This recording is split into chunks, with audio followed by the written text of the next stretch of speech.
Wrigley's Spearmint Chewing Gum, the refreshing, delicious treat that gives you chewing enjoyment, presents for your listening enjoyment, Romance.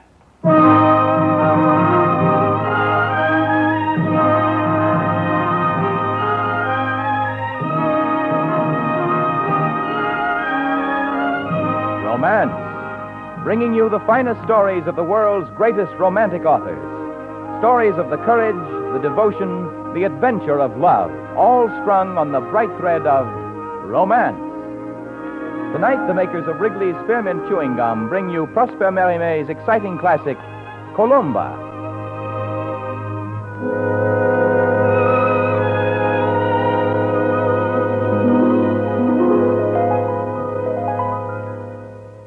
For refreshment while you work, for enjoyment any time, chew a stick of Wrigley's Spearmint Gum.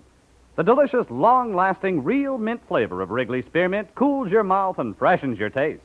The good, smooth chewing helps keep you feeling fresh and alert, adds enjoyment to whatever you're doing. So indoors, outdoors, at work or play, enjoy chewing Wrigley's Spearmint Gum. Wrigley's Spearmint, refreshing, delicious.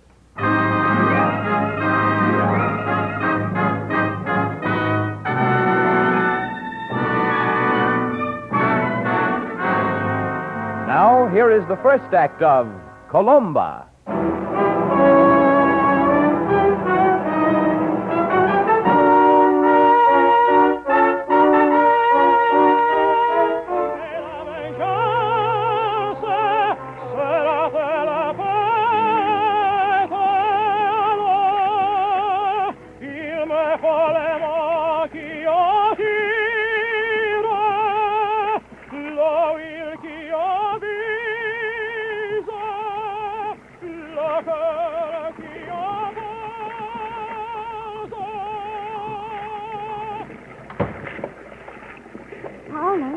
I'm over here.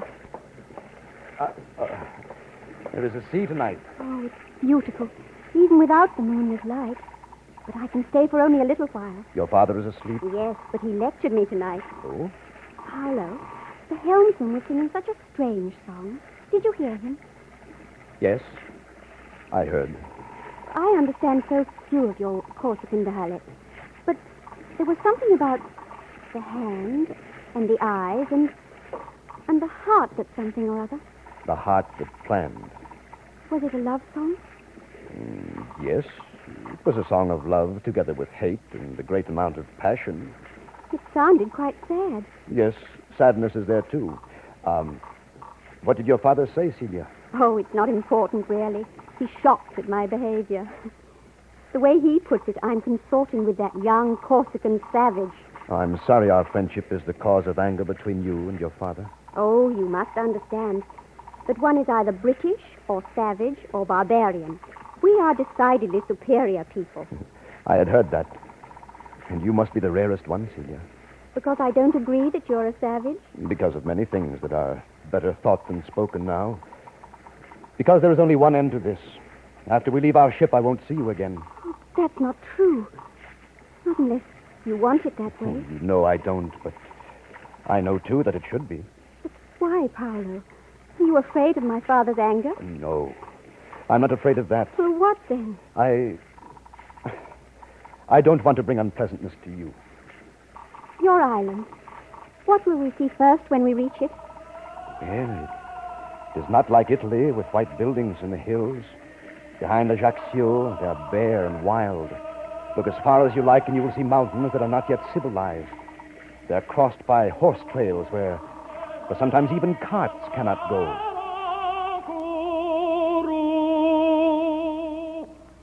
It started quite by a coincidence which placed three people together on a wharf in Naples. The British father and daughter bound for Corsica on a pleasure trip, and the young man discharged from the French army after one of the world's many wars and returning home. The friendship first was based upon the mutual desire for information about their respective homelands, and upon youth, and the fact that each was rather attractive, the young man dark and the young woman fair. Under a dull morning sky, this ship where it all started reached port, and its passengers in separate groups went to the town's single hotel. And later, After messages had found their way between the young man and the young woman, they met again, this time on a promontory that reached out into the Gulf. Celia! Oh, I wondered if you weren't coming. Oh, of course I was coming, Paolo. Father went to pay his respects to the prefect, and I thought he'd never finish dressing and leave.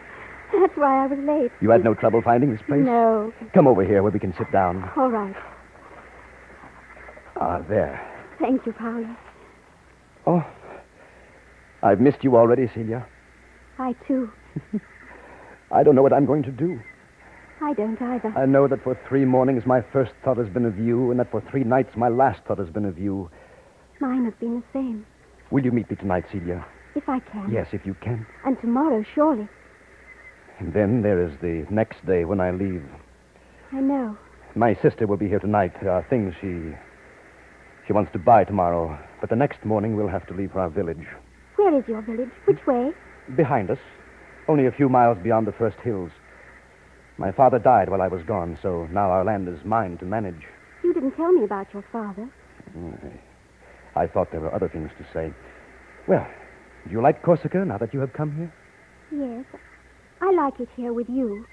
But it rather frightens me. The streets are almost empty, and the people seem to be so sad. The Corsican people are sad people. Well, you aren't like that. I've been on the continent for more than 2 years. Well, I can't believe that you were like that even before you left here. I hardly remember, Celia. There are so many things here that I no longer understand. But this I understand. I will be sad with the rest when I leave you. And when you leave the island and go back to your London. Oh, look, please don't. There is no way to stop my thoughts. Celia, look at me. No, I can't. Yes, Celia, please. I've made you cry. Yes, a little. But it's not you, really. It's that I can offer you nothing. No promises, because there is no future for us. Oh, Celia, that I love you is all I can say. That I love you. Right here, right now. It is the only promise I can make. The only oath I can swear. Paolo. Paolo. Paolo.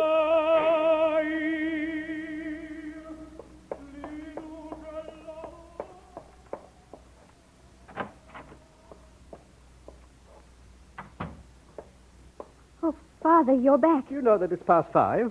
Well, I knew it was late, Father. Where have you been? Walking along the cliff. With whom? You've been with Paola della Rebbia. Well, haven't you? Yes. Come here, Celia, and sit down.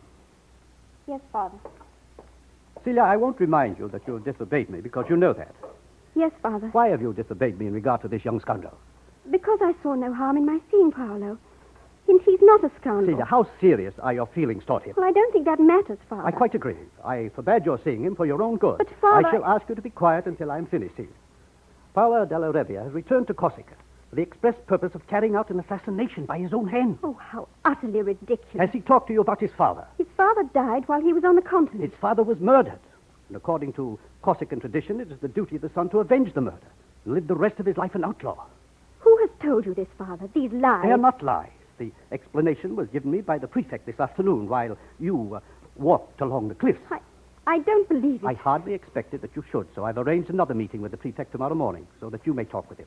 He will say what I say now, that it is highly dangerous to be in the company of this della Rebbia, since his intended victims are even now planning to do away with him. I don't believe it. Because you don't understand barbarism. Come now, Celia, fresh up. You go have a nice supper and forget the whole incident. Well... This della Rebbia might have been quite a nice chap on the continent, but now he's in Corsica, and by the Lord, he's a Corsican once again. All right, Father. I'd like to rest a bit, if I may. Of course, my dear. Well, Celia, I'll go downstairs and let you rest. Shall I see you in an hour?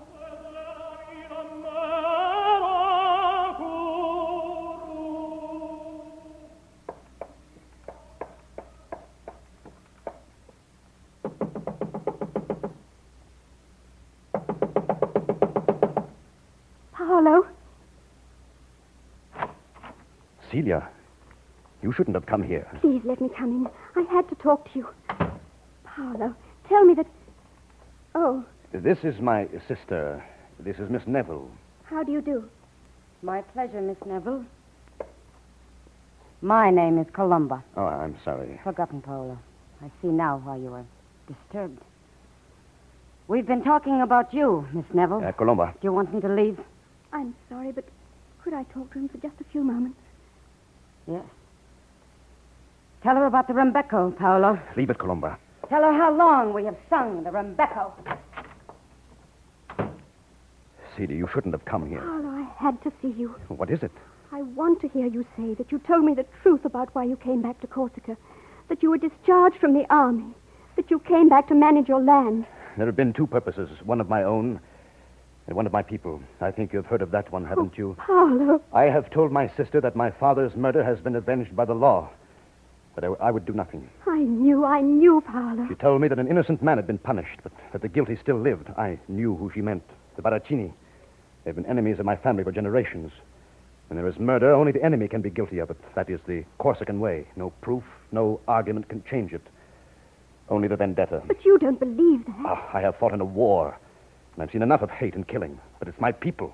They have waited for me 2 years. They have thought of nothing but this revenge. They will be hard to change. But you will change them. Yes, I think I will. And I will talk to Baracini and tell them I am satisfied and want only peace. Then you won't be any danger. And I will talk to them of selling my land so that I can move back to the continent. Paolo, you could do that? But why not? It is my land to do with what I want. And that is what I want. Then we could see one another again. Well, of course. Celia, we leave for my village in the morning because I want to hurry. This is no end of the things for you and me.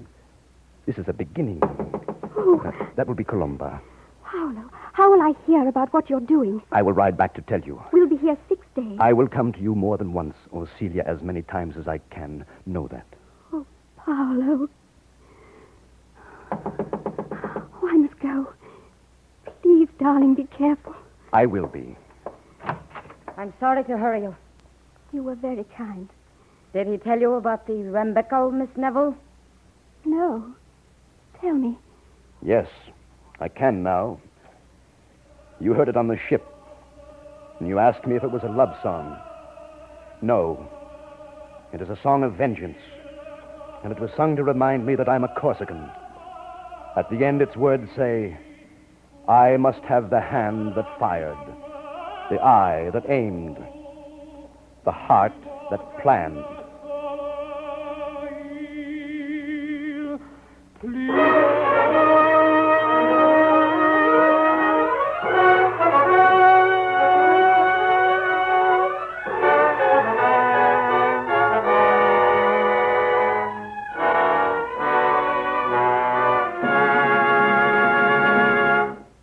For refreshment while you work, for enjoyment any time, chew a stick of Wrigley's Spearmint Gum.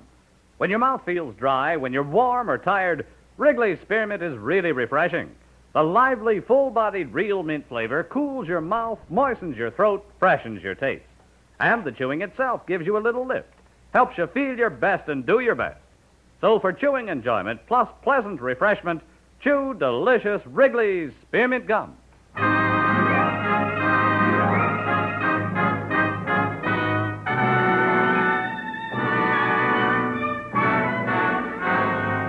And now for the second act of Colomba, as we return to romance.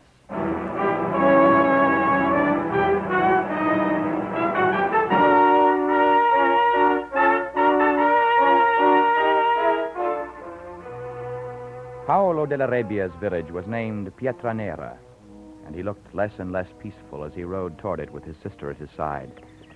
There was a rifle across his back and a bandolier across his chest. Their trail wound through hilly, brush-covered terrain and then turned into a meadow. It was there that they reined up at the sight of a group of armed men waiting. Those are our men. Chiaricchio's done his errand well. What men did he bring, Colomba? Our herdsman. I sent him yesterday to gather them so that they could escort you home. I don't want them. I told you last night I want peace. No one will believe that if I ride into the village with an armed escort. They're for your own protection. You may have forgotten the ways of your own country, but the Baracini haven't. These are your friends, Paolo. They think as we do. Griffo! Paolo!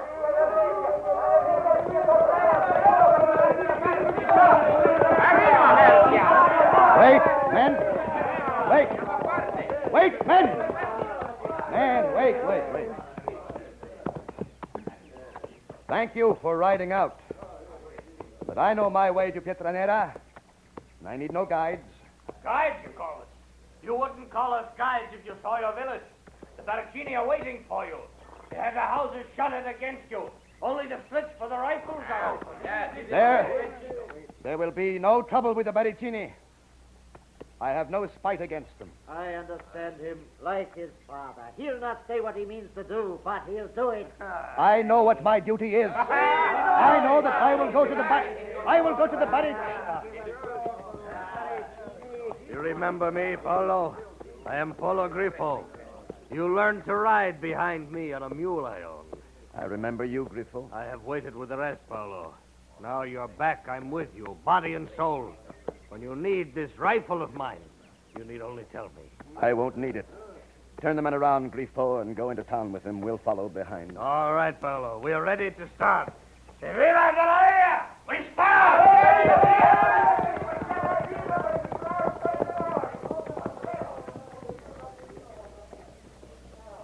What do you think now, Paolo? The same. You heard them say the Baracchini have barricaded their houses. They don't understand. I will go to their house and talk to them, the two brothers. You won't. No Della Rebbia goes into a Baracchini house. I do. No more talk now. Here, come on, here.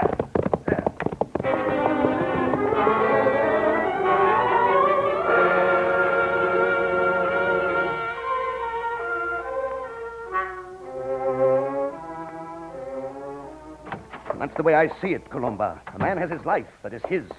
If he sees how he wants to spend it, he has a right to. You have walked into the house where you were born, Paolo. And not one word for the father. Not one word except for you and your life. I am home. And why, Paolo? I came very close to not coming. Why, Paolo? Because I knew what was expected of me here. And I have lived in lands where the son is not pledged to avenge his father. I liked it better. What do they do in these countries? They leave punishment to the law. The law here was wrong. The wrong person was punished. You have proof of that? Our father's money was gone. They arrested a thief. Paolo, only because he was easy to arrest. The Baracchini killed your father. I don't know that. I only have read it in your letters. It is the truth. Why do you say that so certainly? Because they killed your father. Why? Because they hated him, as they hate you. Is that proof that they killed him, Colomba? No thief killed him. I have this to show you. I have saved this to show you. Your father's purse. Would a thief leave so rich a leather purse, or would he take it? I don't know the thief. But you know the Baracchini. They would leave the empty purse to make the people think of thieves. They killed your father, Paolo. Look, on the leather, here. I see a blood stain, but 2 years old, Colomba. I've seen a great deal of blood, fresher than this, from close comrades. This blood stain doesn't anger me. What has this English woman done to you? She has loved me, and she has made me love her. She's made you a coward. A man without honor. Leave it, Colomba. There were no thoughts like these in your letters to me. You wrote of your duty, of your love for your father, your hatred for his killers. You wrote as a Corsican. Now you're nothing. I am a man who has learned that there are better things to do with his future than to waste it hiding from the police. I've learned that traditions that ask me to do that are stupid. Paolo, no more. Not in this house. No matter what house. It is my life. The courts have proved the thief killed my father, and tomorrow morning I will ride to the Baracchini house and ask for peace between our families. Now, is my room the same? The same. Grifo has taken your luggage, sir. You will call me then when it is time to eat. I will.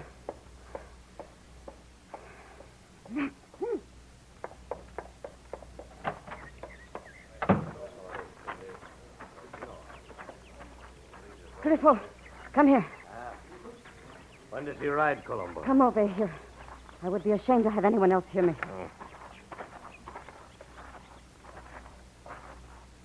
Paolo has lost himself. What do you mean? He is not himself. Too many years on the continent. Then there is an Englishwoman. What are you saying, Colombo? He wants no vendetta. No, you misunderstand me. He wants no vendetta. I don't believe it. He rides to the Baracchini tomorrow morning to talk peace. He has forgotten. What will I tell the men? Tell them nothing. We'll have our revenge, Grifo. But we will need your rifle. It is yours. When he rides toward the Baracchini in the morning, he must be shot at, as from ambush. You are more the son than he is, No. Colombo. He only has forgotten. Kill his horse, Grifo. Then he will remember again. Will you do this for me? Yes. No one must know, Griffo. No one must ever know.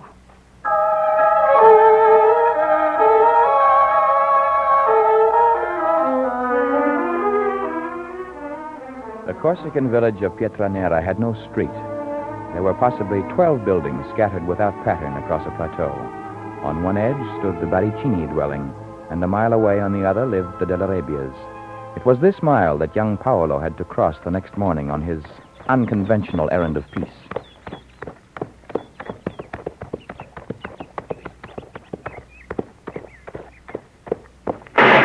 Hold there. Hey! My leg! My leg, Coloma. Help me get it out. Sergio, help with his leg. You all right, Paolo? I think so. Hard to pour shame on you this way. There. Help now, Colombo. Can you move it? Yes, it is not broken. Try to get up. Can you stand on it? Yes, I think so. Put it behind my saddle. Come, Paolo. And what of the rest of us? Do we ride to the Baracini now? Yes. They've killed our horse. Do we kill theirs? No! Wait!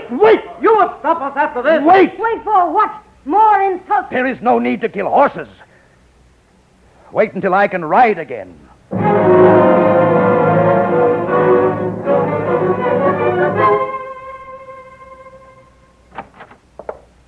you all right, Paolo? I'm all right. Griffo? Paolo?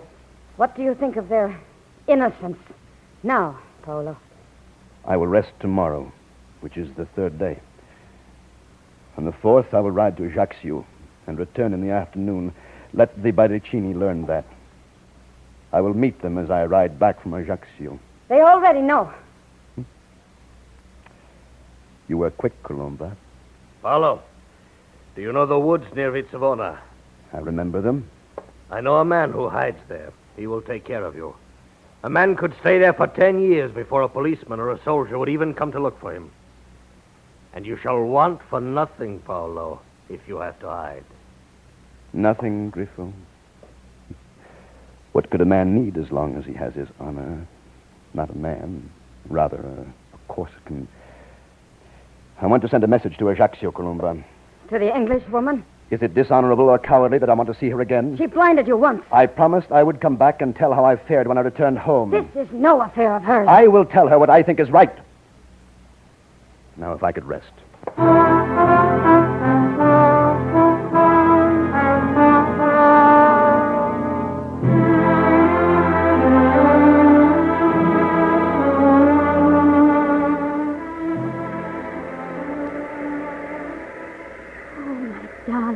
My darling, it's been such a long time, these 4 days. Only 4 days. And this accident you wrote about, you still limp. Oh, it is only stiff. My horse fell. Can we sit where we did before? Yes, Paolo. Did things go well in your village? Very well. You are going to leave Corsica. You're going to sell your land and move to the continent. Celia, there is something I must tell you. But first I want to tell you about my dream. That you would sail with us in the morning. Celia, I cannot sail with you. Oh, I didn't really think you could. What did your people say about the vendetta? I told them I am in love, that a man has a right to live his life the way he wants to when he is in love. Oh, darling, what did they say? They said, oh, Celia, I think they know more of hate than of love. Well, perhaps they're just slow to understand. When can you leave? There is much to be done. I don't think I shall be so lonely because I'll know you're coming to me. Oh, Celia, you know I would never leave you, never for a moment, if there were any other way. Any other way? Oh, to sell your land, you mean? To do what I must do. Oh, Paolo, I want to marry you. That was my real dream. Oh, it is a beautiful dream, Celia. Keep it. Keep it. Always. Celia.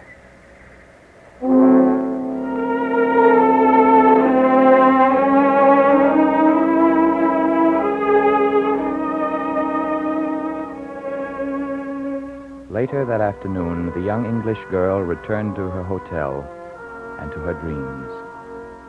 She didn't see the young man ride out of town on the trail that led through the hilly, brush-covered terrain. She didn't see him descend the steep slope, and she didn't hear the shots that were fired. Whether he sought suicide and didn't return their fire is unimportant. Whether he died in honorable battle is not important either, nor is the possibility that he killed his enemies and escaped to hide from the police for the rest of his life. There was very little of importance, except the dreams he had left the English girl. Dreams that would burn brightly for a time, and then perhaps would fade a little, and cool, but never die.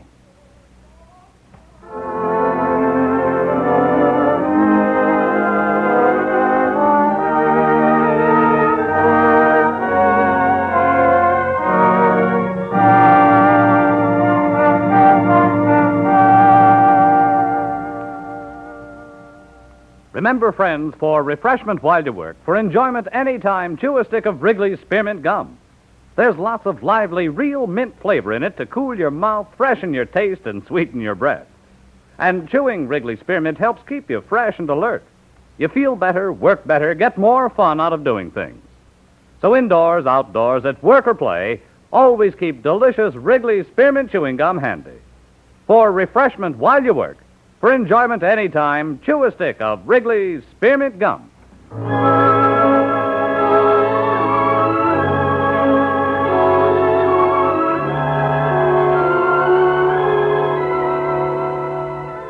Romance is produced and directed by Norman MacDonald and brings you the greatest love stories of today and yesterday.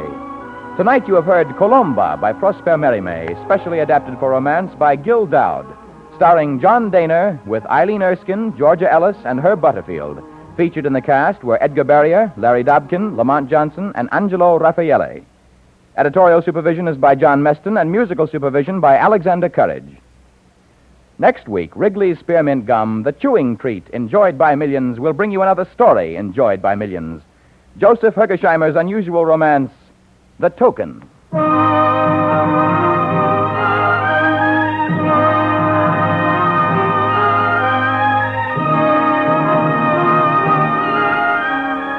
Be sure to listen to Romance next week when the makers of Wrigley's Spearmint Chewing Gum bring you The Token.